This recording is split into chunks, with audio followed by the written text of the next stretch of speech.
Hey, it's Ron Johnson, and this is the Ron Johnson Show. Today, we have to talk about this NFL script. Is it actually scripted? I feel like when you look at Bart Scott, Nate Burleson, they both got the script right. Is it actually scripted? Did the referee blow a call? And can Kirk Cousins ever crack this lineup of dominant quarterbacks? We'll talk about that next on the Ron Johnson Show. Locked On Sports Minnesota Podcast. It's endless Minnesota Vikings talk with the diverse voices of your local experts. Now the Ron Johnson Show. On the field, in the broadcast booth, Ron Johnson is Minnesota sports. He's played with them, hung out with them, and grown up with all the big names in Minnesota sports. They're hanging out with Ron Johnson. It's the Ron Johnson Show on the Locked On Sports Minnesota Podcast. And it starts now.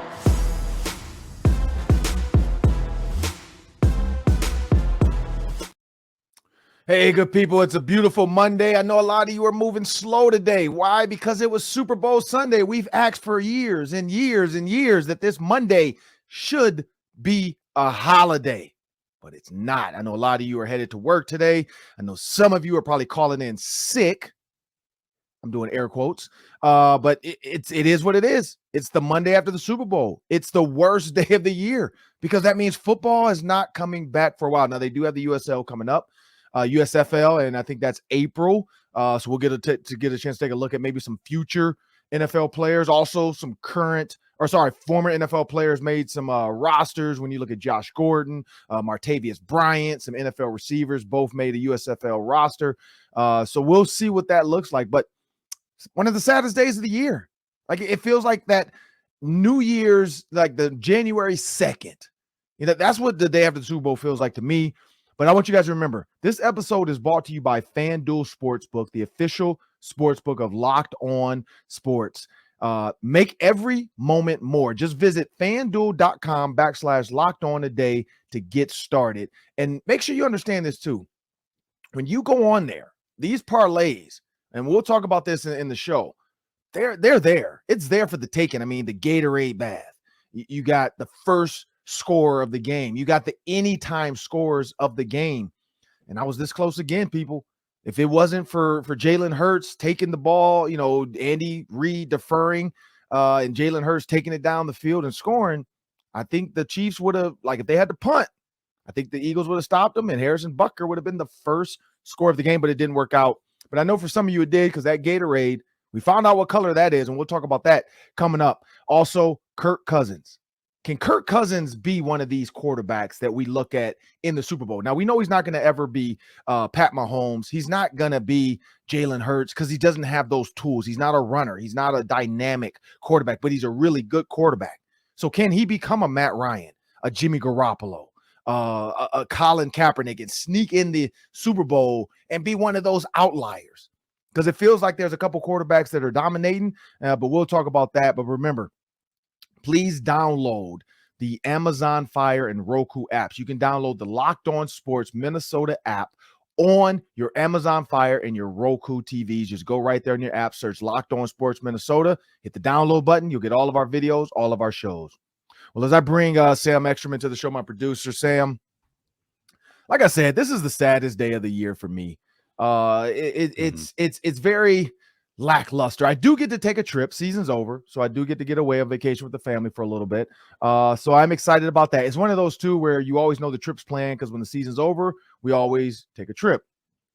And now I'm feeling rushed because now I only have like 2 days left. And I'm like, okay, do I have everything? Do I have my belts? Do I have my golf balls? Do I have, tees? Do I have enough golf tees? Do I have, and I'm not a bad golfer. And so I don't know why I overthink like the number of tees. I bought a bag for 100 tees. I overthought that. I'm like, I don't need 100 tees. There's only 18 holes. I think we're going to play 4 times. I don't break the tee every time. But for some reason, I thought I needed 100 tees. So I got that. I did get a dozen balls. I think that's enough. I don't lose balls. I got 1 or 2 gloves because it's going to be hot where we're going. So I'm like, just in case, one gets too sweaty, I can switch it and then they'll dry out. Then the next day, so on and so forth. Yep. But other than that, Sam, I'm sad. Like football is over. It's done. There's no more football. There's going to be speculation talk. There's going to be trades. I think Derek Carr is getting released. You're going to have the Aaron Rodgers after 4 days of darkness coming out looking like he's been on an island with Tom Hanks. Yeah. He's going to come out with his football. And I think football, the NFL is sponsored by Wilson too. So he could come out with Wilson the football. Have a little face drawn on it. And it's Castaway 2 with Aaron Rodgers and Wilson the football. Please, for all those graphic designers out there, feel free to draw that up for me and give me credit, because I came up with the Wilson 2 or Castaway 2 Into the Darkness. That's what's gonna be called, Castaway 2 Into the Darkness. And he's gonna be talking to his football Wilson the entire time. But Sam, here's where I go with this Super Bowl. You tell me your thoughts. Off the top, from the Super Bowl, I think we got a great game. We got what we wanted. We got a great game. A lot of people were concerned that, Mahomes' ankle. Now, I know today that thing is hurting because he was in like you could tell he was in excruciating pain after he re-injured it during the game. They went in there, they numbed that thing up and said, hey, look, it's a high ankle sprain. You can't hurt it any worse, because that's what people don't realize about high ankle sprains. You can't sprain it more. Like it's not broken. So that tendon is whatever it's stretched, is inflamed, it's irritated, but you can't hurt it anymore. Now, does it hurt like heck? Yes. Do basketball players tape up heavily and go play? Yes. Can football players do it? Yes. And the difference in a football and a basketball player, why basketball players are out so long, is because they're constantly moving. They're constantly having to jump off that foot, step off that foot. Like you're reacting. A quarterback, you can get away with it. Receivers usually don't come back this fast, but a quarterback, he can control a lot of that. But the ones he couldn't control, you could tell it hurt. But he fought through. He won himself a Super Bowl. Now he's going to have a full offseason to recover. I'm pretty sure he'll probably come up and say, oh, we got to go in there and maybe make sure to get some scar tissue out of there. Or, hey, it's just ice and stem.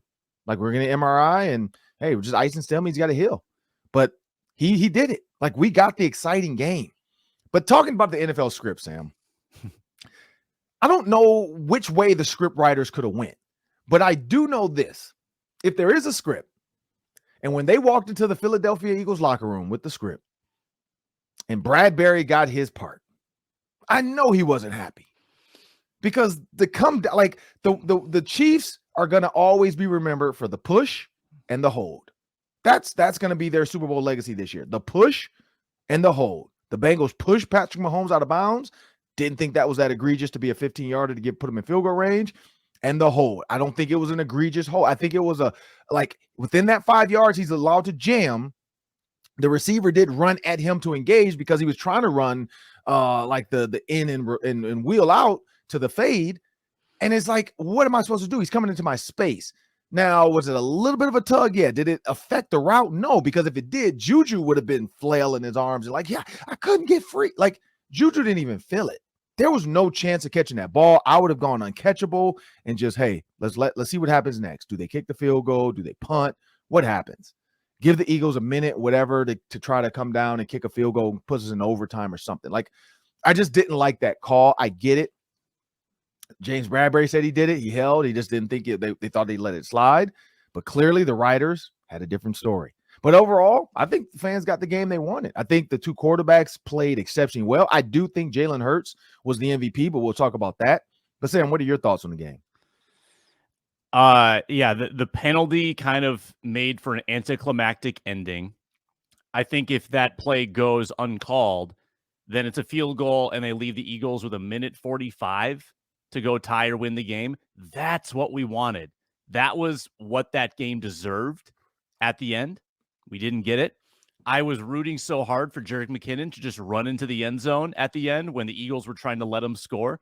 Unfortunately, he was smart enough to get down at the 1. But the quarterback play run, I mean, we'll get into this, but it just reminds you what elite quarterback play looks like.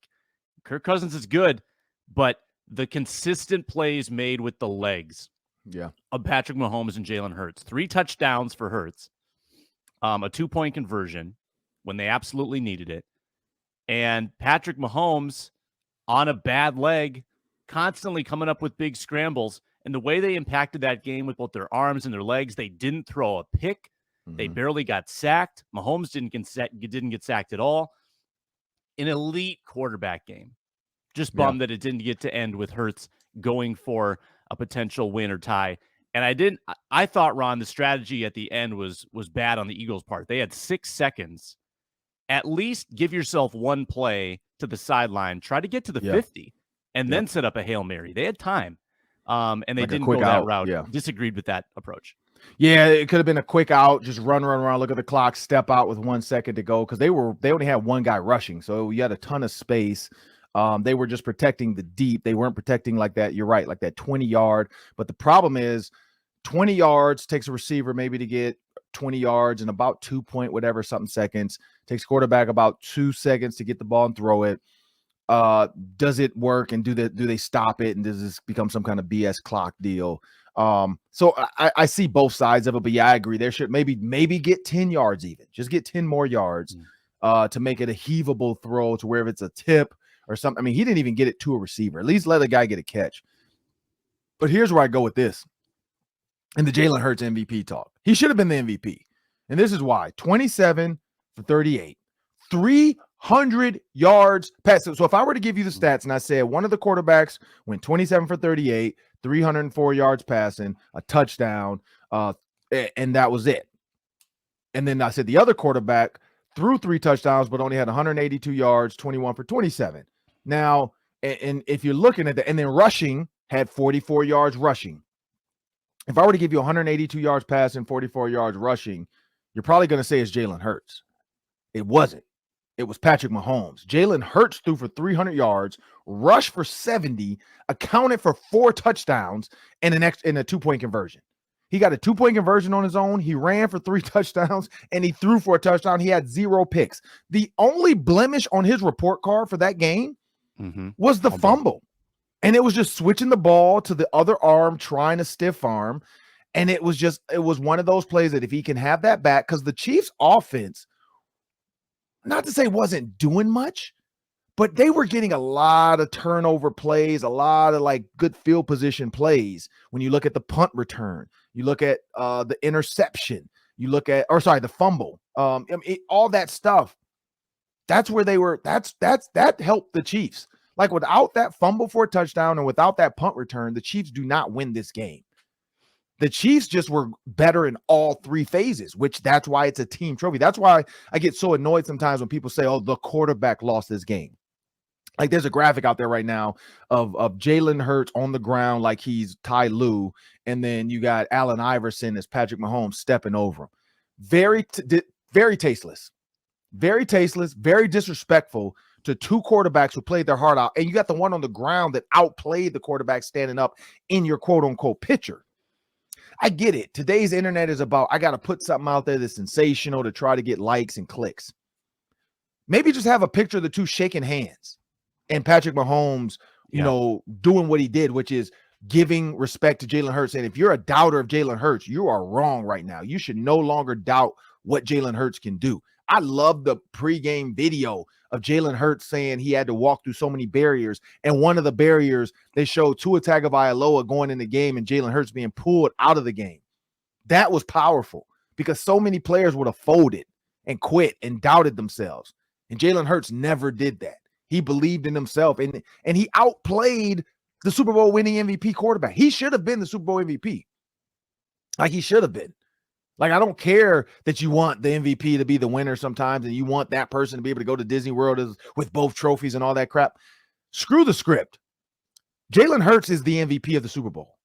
300 yards, 70 on the ground, 3 touchdowns, threw for 1, and a 2-point conversion, and literally was this close to winning that game if not for a fumble and a punt return.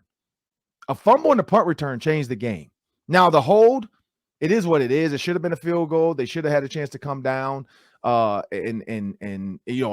field goal at that point because it was a field goal later, but they were able to run off another minute and 20 seconds by getting that penalty. And you're right. The Eagles tried to, what the Eagles didn't do is what the Patriots would have did, which is stay close to Jet McKinnon and then pick him up and throw him in the end zone. Like that's what the Patriots would have did. Because the Patriots would have Belichick would have been like, hey, no, I know he won. Because I'm pretty sure I've seen a video of that, of the Patriots picking a player up and carrying him into the end zone. Like when he was trying to just stay in the scrum and not score. I'm pretty sure there's a video of them like circling around and then pushing him forward without the player even realizing what was going on. Like, that's what they should have did. They should have said, hey, when we let him score, don't just pull off so it's easy and he understands what's going on. Stay close to him and then pick him up and then drag him into the end zone, like pull him into the end zone. Like that should have been the play. And but it is what it is. Because I think you give Jalen Hurts a minute and 40, I think he scores. Like, I think he does come out and score. Like, he was on a heater. He was like, his throws, like 3rd and 14. And that throw to Dallas Goedert was probably the best throw of the day. Yep. 3rd and 14. He threw an absolute perfect ball. And it was extremely perfect because the backer in front of him actually tipped the ball. He actually hit the ball. So it was a perfect throw. But you know what? When you look at those two Super Bowl champions, two Super Bowl quarterbacks, we have one champion, Patrick Mahomes. We got 2 talkers coming up next. We'll talk about one. If Patrick Mahomes were to walk away today, because he has a lot of money already. Now, granted, he has to keep playing to get that guarantee, the rest of that guarantee. But if he walks away from football earlier, doesn't do the Tom Brady, is he a Hall of Famer? That's one question. That's our talker of the day, too, people. When you want to comment and tweet and interact with us today, just let us know your thoughts. 2 questions. 1, is Patrick Mahomes a Hall of Famer right now? Right now. 5 seasons in, 5 Pro Bowls, All-Pro, 3-time, AFC championship, or 4-time, 5, I forgot what it was. 2-time Super Bowl champ, 2-time Super Bowl MVP, NFL MVP. Is he a Hall of Famer? That's one question. The second one is, can Kirk Cousins ever get to the level of play that we're seeing from Joe Burrow, Patrick Mahomes, Jalen Hurts, and Josh Allen? Like, can Kirk Cousins, because statistically, he was in the top 7 in a lot of categories. He was in the top 5 in some. But can he ever give you that feeling? Because Jalen Hurts gives you that feeling. Like, he gave me that feeling last night that when he was under center, I was never wavered in the fact that the Eagles are going to be in this game. Patrick Mahomes as well. Like, I was never like, oh man, the Eagles are about to run away with this.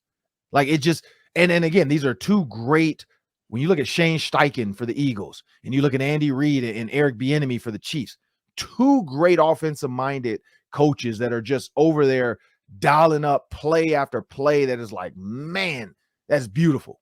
That's some beautiful play calling there. But when you look at those questions, those are the questions of the day, people. Coming up next, we're going to talk about that. We're going to talk about where Kirk Cousins falls in this hierarchy of quarterbacks next year, because the season's over. Champion, Chiefs, we got it. It's time to move on now, Sam. It's time to move on to what's next. What's this Vikings team going to look like? Brian Flores is coming soon. What is the defense going to look like? But more importantly, can Kirk Cousins be one of these type of quarterbacks? Can he give fans that security that every time he's under center, they feel like it's a Buffalo Bills, Indianapolis Colts type of game? No matter what the score is, Kirk Cousins is going to bring us back. No matter what it is, he could possibly win us a Super Bowl. Is Kirk Cousins that guy?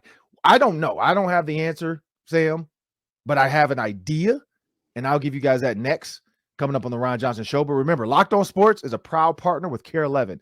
Check out care11.com/Locked On for links to every one of our Locked On shows. And we have a word from our sponsors.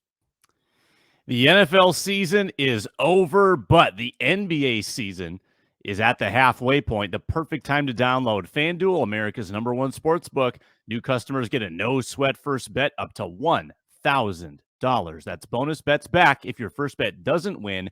Download the FanDuel Sportsbook app. Safe, secure, easy to use. Bet on the money lines, the point scorers, 3 points drained. Timberwolves tonight in Dallas, 7.5-point underdogs, money line plus 240 at the FanDuel NBA page. Head to FanDuel.com/LockedOn for your no-sweat first bet and up to $1,000 in bonus bets. FanDuel.com/LockedOn. Make every moment more with FanDuel, the official betting partner of the NBA. Well, Sam, we got the Daily 3 coming up. We know that. It's going to be a fun one. I'm looking forward to it. We got some great guests coming up this week, too. We got Tatum Everett and Gabe Henderson from Vikings.com, Vikings Entertainment Network. Just going to break down the season for us, tell us their best memories of the season, and also what to look forward to for the future of the Vikings. We got Rachel Barable. She's a big-time speaker. Just Google her, you'll see. But she's coming on Wednesday to kind of talk about when the season ends. What happens when the lights are dim? Because for a fan, Sam, for a person that follows football heavily, for a person that covers football like yourself. For me, when the lights are dim, it's tough. I'm not gonna lie. Like, I'm not gonna lie, people. I struggle. Like, I struggle big time when the season's over. Now, I will say this: as basketball, hockey stuff picks up, I get over it. But football, the pregame show, the postgame shows, the everyday football podcast, it just hits a little different. Now, this offseason is going to be fun, though, because of Brian Flores, Vikings moves. There are going to be a lot of big moves. But when the lights are dim, Sam, Rachel's going to tell us what players can do to stay out of it, because we've seen retired players kill themselves. We've seen the suicide rate for retired players go up. We've seen the depression rate for retired players go up, because when they're not connected, it's tough. I've talked to Nate Burleson about this, Ryan Clark. We've had Ryan Clark on the show about that. We've had Aiken and Dale. We had a lot of former players, Travis Stevens. A lot of players talk about the doubt, the being away from the game. So I can only imagine what people and fans are going through, but current players even. Like, you go from all of that and then nothing. Like today for Jalen Hurts, you wake up and it's nothing. It's over. Like, I'm going to walk around in anonymity. I think I got it. Yeah. Anonymity. Yeah. That word always kills me. But I can walk around unseen. That's a better way to say it. But anonymity. I can walk around for a little bit. Sometimes people notice him, but for the most part, he's not 6'5". So he could probably put on a hoodie and just chill someplace. Now, not nowhere in Philly probably, but he could probably show up in Minnesota, and a lot of people wouldn't even realize that Jalen Hurts at the Mall of America. Speaking of Jalen Hurts, if you want to come shop at Mall of America, hit me up, man. I got you. I'll show you all the spots. Show you all the places to go. Nike, Under Armour, and Adidas right by each other. But when you think about this, the season, Sam, it came down to quarterbacks this year for me. That was the theme of the season, was quarterbacks. Quarterbacks were the big talker. You got Josh Allen, you got Joe Burrow, you got Jalen Hurts, you got Patrick Mahomes. And then it was kind of a fall off, in my opinion. After those four, it kind of drops off. And not to say drops off in like anything. These are all NFL quarterbacks. But then you have Geno Smith, and you have Kirk Cousins. You have Justin Herbert. And, of course, people are going to say Justin Herbert and Kirk Cousins are in the same tier. Everybody puts Herbert above Kirk, whatever. You do what you want to do. I saw him lose to Trevor Lawrence after being up. So I'm not putting my money on that. I'm going with Kirk Cousins. But the question is, Sam, when you look at Super Bowls, so it's been the same like sets of quarterbacks. I mean, when you look at the Super Bowl winners, even from 2021 down to 2001, and I went through that before. You got the Rams, Bucks, Chiefs, Patriots, Eagles, Patriots. So you got the same quarterbacks. So, Matthew Stafford got snuck in there, but you had Brady, you had Mahomes, you had Brady with the Patriots. You had the Eagles snuck in there with one, but the other side was Brady. You had the Broncos with Peyton. You had Brady again. You had Russ. You had the Ravens. Now that was the outlier. You had Eli, you had Aaron Rodgers, you had Drew Brees, you had Roethlisberger, you had Eli again, you had Peyton again, you had Roethlisberger again, you had Brady, and then you had the 2002, and that's before this trend started. But that, that was Rich Gannon and Brad Johnson, but that was, again, elite defenses, elite quarterbacks in their era, and then, of course, Patriots 2001 was Brady. That's the same names. Sam, that's the winners have been the same names. It's the same grouping. And now it feels like it's going to be, if you look at Chiefs, Bucks, Rams, Patriots, Eagles, and then Patriots. You the same names that keep popping up in the AFC and NFC Championship has been Patrick Mahomes. It's been Josh Allen. It's been Joe Burrow. It's been the same grouping of names. So my question is, can Kirk Cousins ever crack that grouping? I honestly, and again, maybe I'm just a fan of the moment. I don't know. I just don't really know right now. One, I'm raw from that game. I'm raw from the season. But those quarterbacks just looked like they were floating on a cloud. Like they looked like Rihanna. They looked like they had a stage and they were just floating through the field on the stage. And they had like little angel dancers on the sides of them, telling them what to do. They were angels on the football field, helping those two quarterbacks out. Like big moment after big moment. Rush, quarterbacks getting rushed. They both eluded the rush and still sometimes found a guy or just got rid of the ball. Like it just didn't feel like there was a panic to him. And I just don't know. I don't know. Maybe Kevin O'Connell can help with that. Maybe Kevin, this was only year one of Kirk and Kevin. So that was like, whoa, after 1 year, he looks that good. Maybe year two, he gets even more confident. He's wearing chains now. He wants to get a diamond grill. I mean, who knows? But Sam, that's my thought. I just struggle to see if Kirk Cousins can be that guy. I don't know. Do you think he has the Super Bowl caliber ability of what you saw from those two quarterbacks last night? Or is he just an outlier that can sneak in eventually? Yeah, no, I think he's definitely in the outlier class. And I said going into the year, Kirk Cousins is a blue moon quarterback where if the stars align once in a blue moon, Kirk Cousins could make the Super Bowl, probably a one-time deal. Yeah. And I thought it was this year. Like, I thought that this was the stars aligning. The injury luck was good. People stayed healthy on offense. They won all the close games. The division kind of fell off. The path was there this year for Minnesota. The schedule was pretty forgiving. I don't know if it's going to be the same way again going forward. And I will say this, Ron. I thought this was Kirk Cousins' best year in terms of willing the team in certain games, literally elevating the people around them and occasionally making a play with his legs. I thought he did all of that better than he'd ever done.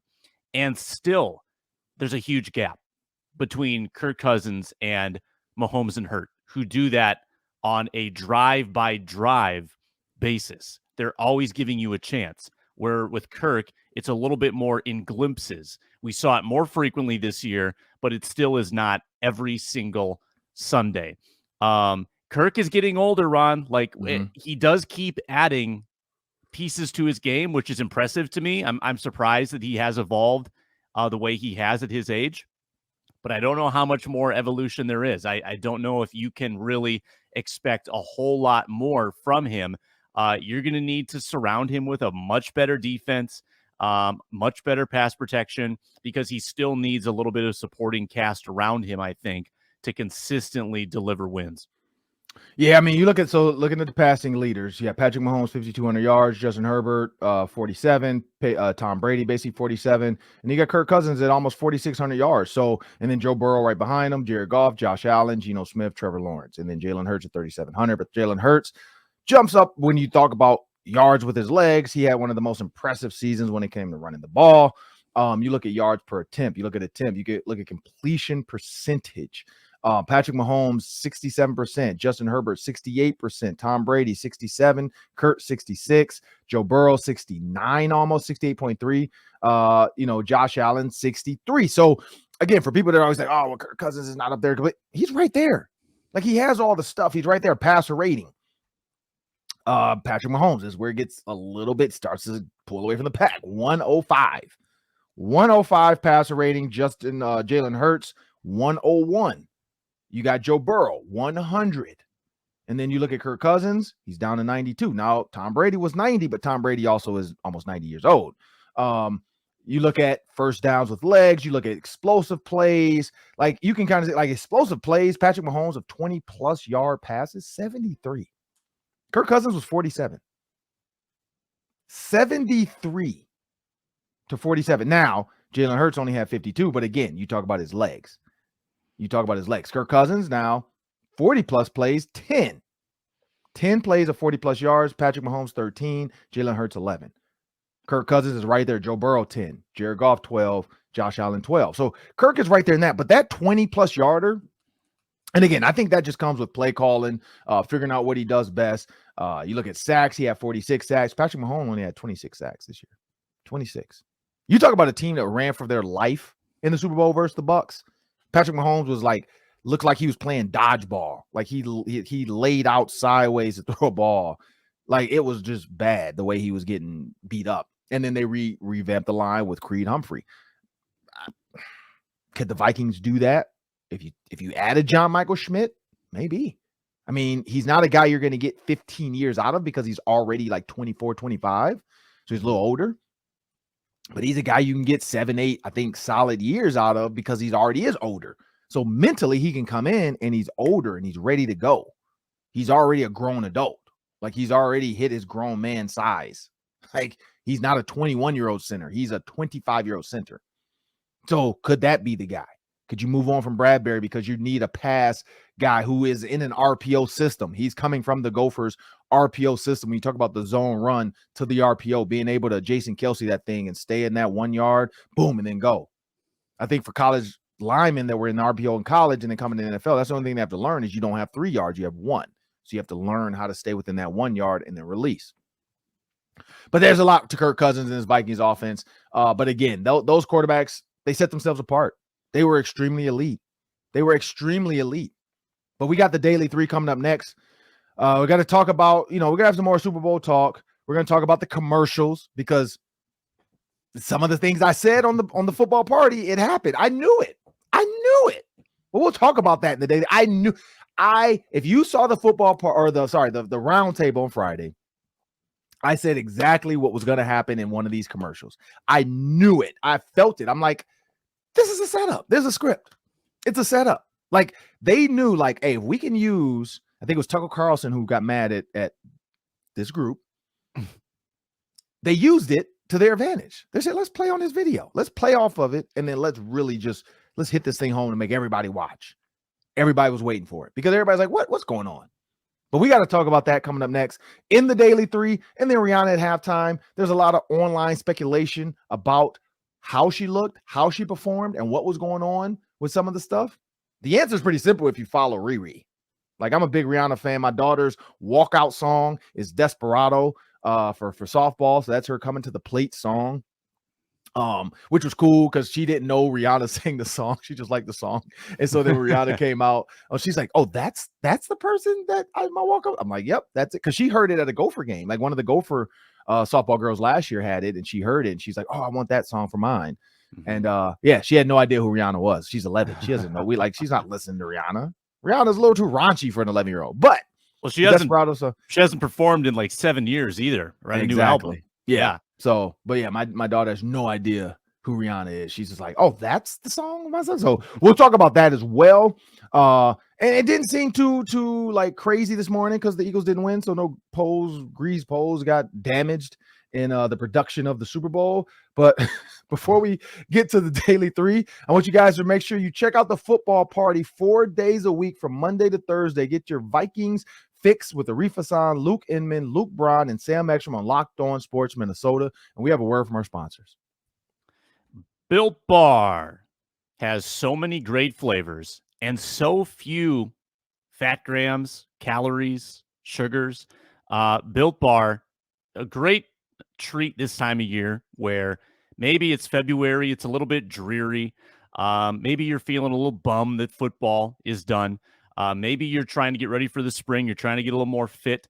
Well, this is a perfect complement to that because you're not compromising any taste, but you're getting energy and it's healthy for you. How is it healthy when it has 100% real chocolate? Well, the macros are incredible. Only 130 calories and 4 grams of sugar with a whopping 17 grams of protein. You can get them easily at built.com, promo code LOCKEDON15 for 15% off, or go to your local Walmart or Sam's Club. Walk in near the pharmacy section, get a 4-bar box, 13-bar box, and get a load of some of these flavors. Peanut butter brownie, coconut almond, churro, so many more options. It's Built Bar, available in Sam's Club, Walmart, or built.com. And now it's time for the Daily 3. That's 3 questions, 3 minutes each. Sam's going to run the show, so take it away, Sam. All right, Ron, you teased it up. Let's talk about it. Patrick Mahomes, if he retired today, would he be a Hall of Famer? What do you think? So if Patrick Mahomes retired today, would he be a Hall of Famer? I'm going to say yes. And so this is the question or the problem with this one. People are still debating Eli Manning. Eli Manning has 2 Super Bowls. But Eli Manning was not always considered the MVP. He was not always considered the floor general. He was not always considered like the guy that made it happen. That defense for the Giants with Strahan and the way they dominated Tom Brady, the 18-0 season for Tom Brady that was foiled by Eli Manning twice. Eli pulled away from Tom Brady and was able to beat him. So can you say Eli is a Hall of Famer? You can, because we've had that conversation. But it just doesn't feel that. Like Patrick Mahomes feels like a Hall of Famer. And I think it's the eye test too. Like a lot of this stuff, like Kirk Cousins, if you go with stats, people always try to say the eye test of Kirk Cousins doesn't make me feel like he's elite. Because that always comes up. Like, why isn't Kirk Cousins elite? The eye test, he doesn't pass it for me. So is Patrick Mahomes a Hall of Famer if he were to retire today? Yes, I think he is. I mean, when you look at 2 Super Bowls, 2 Super Bowl MVPs, 5 Pro Bowls. Just was he the best player in the NFL when he played? Yes. Yes, and yes. Like, you have to put that. Eli Manning wasn't the best player in the NFL. So when you talk about 2 Super Bowls for Eli, he wasn't the best. Now, it's not all about just Super Bowls because Aaron Rodgers has 1 Super Bowl, and yes, he's a Hall of Famer. Because when he's playing, you consider Aaron Rodgers the best quarterback in the NFL or the best quarterback on the field. Eli doesn't always do that. When Patrick Mahomes was on the field with Tom Brady, Patrick Mahomes was the best quarterback on the field. I hate to say it. Tom Brady won that game, but Patrick Mahomes was the best quarterback on the field. So in my opinion, yes. I don't know. What are your thoughts, Sam? Yeah, without a doubt, I think he's already 84th all time in passing yardage. He's in the top, 100, and he's got more passing yardage than about half a dozen Hall of Famers. Granted, different era.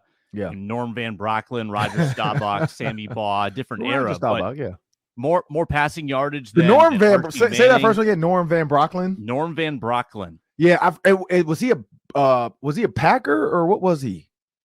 Van Brocklin was a Ram and an Eagle. Eagle, that's what it was. So that name, I don't know why it pops up. Maybe because he is a Hall of Famer. That name always makes me laugh because it just feels like Norm from Cheers. Like, I don't know what the guy. I've never really actually took time to Google and look up his film or anything or his pictures. But every time I heard that name, I just thought about Norm being a quarterback, because I know people made jokes about the 60s and 70s and even 50s quarterbacks that they, smoke cigarettes and they just did not look athletic. So again, just carry on though. So where are you going with Patrick They called Mahomes? Norm the Dutchman. That was his nickname. Okay. The Dutchman came from Eagle Butte, South Dakota.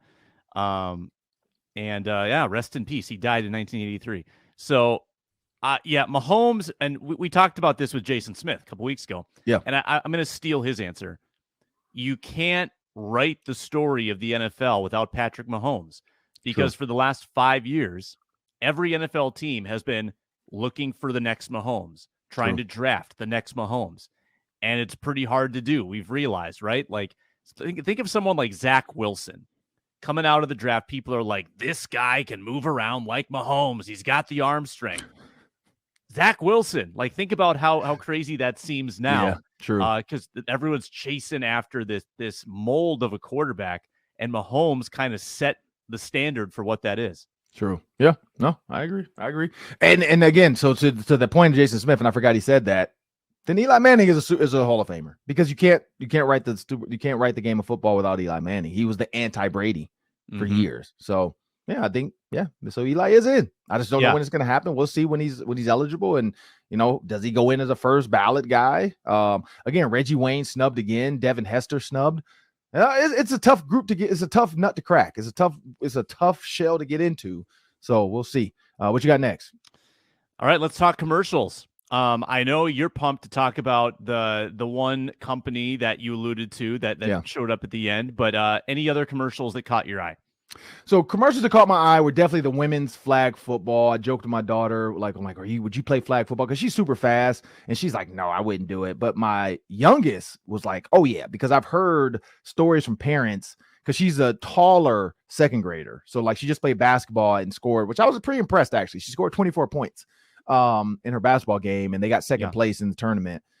Pretty impressed. Now, they did run into a team that in the championship that just they had a little girl that I should have put my daughter on the little girl, because she was really their only shooter, because that little girl, I think, scored just about every point, if not for like 4 in the championship game. And so, but I had our littlest girl on her, because I'm like, I just went size. I mean, these are second graders, so I'm like, I don't know, you're the same height, you're the same, and this girl just dominated. But that commercial for me was cool to see the flag football, because of like Sauce Gardner. We were wondering where him and Jalen Ramsey were sitting in the cart. They kept alluding to that. You saw Cameron Hayward as the bellhop at the hotel, confusing. Devontae Adams wearing the bird suit. I think they were trying to recreate the football one with Peyton Manning and Ed Reed and all of them, and they got into the big like fumble. You'll never recreate that. Never recreate that. That was the greatest commercial in NFL and in the world history. Like, you can't recreate that with Mean Joe Green and Singletary and Ndamukong Suh and Peyton Manning and just all the little jokes, the Larry Fitzgeralds and the Jerry Rices, and you can't recreate it. But I saw what they were trying to do, and it was cool. I did like it. Like, Sauce Gardner was all about the sauce, and Jalen Ramsey knocks it out of his hand. So that one for me was cool. But the one I alluded to, the Maya Rudolph. The Maya Rudolph, like the Maya instead of the Eminem, I knew it was going to be a hoax. Like I knew it because Maya Rudolph is literally a comedian. So if there's any spokesperson, if I'm gonna pick a sports person for my candy to speak, I'm picking like the guy from State Farm or State Farm, Allstate, like one of those guys, like Morgan Freeman's voice.